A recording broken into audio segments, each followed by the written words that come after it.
திருமாவளவன் வந்து இந்த திருப்பரங்குன்ற வாரம் சம்பந்தமா ஒரு விமர்சனம் வச்சிருக்காங்க. இங்க வந்து தீபம் ஏத்திட்டா வந்து எய்ம்ஸ் மருத்துவமனை கிடைச்சிடுமா, எய்ம்ஸ் வந்துருமா, சோறு கிடைச்சிடுமா அப்படின்னு விமர்சனம் இருக்காரு. அந்த விமர்சனத்தை நீங்க எப்படி பாத்தீங்க? அவளுடைய மைண்ட் செட்டை தான் என்னால் சொல்ல முடியும்.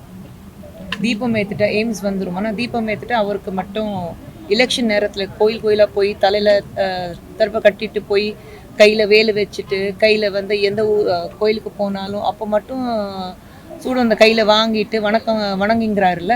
அப்போ எலெக்ஷன் டைமில் அவர் கோயிலுக்கு போயிட்டா ஜெயிச்சுட்டு வர்றாருன்னா அவர் வந்து அவளால் ஒத்துக்க முடியுமா?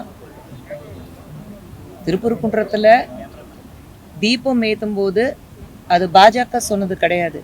இது ஹைகோர்ட்டுடைய ஆர்டர் இருந்தது. இத்தனை வருடங்களாக மக்களுடைய நம்பிக்கை அதில் இருக்கு. அது எப்படி தீபம் ஏற்றுறதுனால நீங்கள் வந்து எய்ம்ஸ் வந்துருமான்னு அவர் கேட்குறாரு. இதே கேள்வி ஒரு மைனாரிட்டி கம்யூனிட்டி பார்த்து இந்த கிறிஸ்மஸ் கொண்டாடுறதுனால எய்ம்ஸ் வந்துருமான்னு சொல்லுங்க. இதே ரம்ஜான் கொண்டாடும் போது எய்ம்ஸ் வந்துருமான்னு சொல்லுங்க. அதுக்கு மட்டும் ஏன் வாய் திறக்கிறது இல்லை? ஏன்னா மைனாரிட்டி கம்யூனிட்டி தோற்றதுக்கு பயப்படுறாங்க. ஏன்னா அதுதான் அவங்களுடைய ஓட் பேங்க் அவங்க நினைச்சிட்டு இருக்காங்க.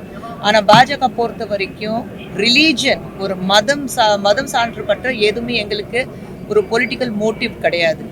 இது எப்படி ஒவ்வொரு மைனாரிட்டி வந்து தன்னுடைய ஒரு ஃபேத்து தன்னுடைய நம்பிக்கை காப்பாற்றுறதுக்காக போராடிட்டு இருக்காங்களோ அதே மாதிரி நீங்கள் ஹிந்துவிசம் வந்து ஒரு மெஜாரிட்டி சொல்லும்போது அந்த மெஜாரிட்டி காப்பாற்றுறதுக்காக ரொம்ப வருடங்களாக மெஜாரிட்டி பார்த்து மண்டையில் கூட்டிகிட்டே இருக்கீங்க. ஸோ அவங்க வீட்டிலேருந்து அவங்க எல்லாமே வந்து அவங்க வீட்டில் இருக்கிறவங்க இல்லை அவங்க கூட்டணியில் இருக்கிறவங்க கோயில்களால் போவாங்க, பட்டை பூசுவாங்க, தீபம் ஏற்றுவாங்க, வீட்டில் வந்து பூஜை நடத்துவாங்க. அது எல்லாமே ஓகே. ஏன்னா நாள் செவத்துக்குள்ளே நடக்குது, மக்களுக்கு தெரியாதுன்னு நினச்சிட்டு இருக்காங்க. நீங்கள் வந்து எந்த தேர்தலில் எந்த கோயிலுக்கு போக வேண்டாம், எந்த சர்ச்சுக்கு போக வேண்டாம், எந்த மசூதி பள்ளிவாசல்லையே நிற்க வேண்டாம். நான் திருமாவளவன் அவர்கள்கிட்ட சொல்லிக்கிறேன்.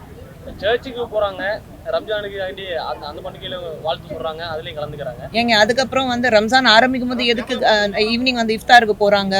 இதே முஹர்ரம் வரும்போது எதுக்கு பேசுறாங்க? இதே பக்ரீத் வரும்போது ஏன் வாழ்த்து சொல்றாங்க? சொல்ல வேண்டாமே. ரம்ஜான் மட்டும்தான் உங்களுக்கு முக்கியம். அப்போ கிறிஸ்மஸ் மட்டும் பேசுங்க, இல்லைன்னா பொங்கல் இல்லைன்னா தீபாவளி மட்டும் பேசுங்க.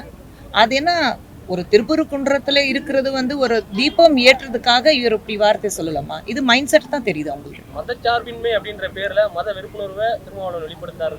நிச்சயமாக சொல்லுவேன், அப்படிதான்.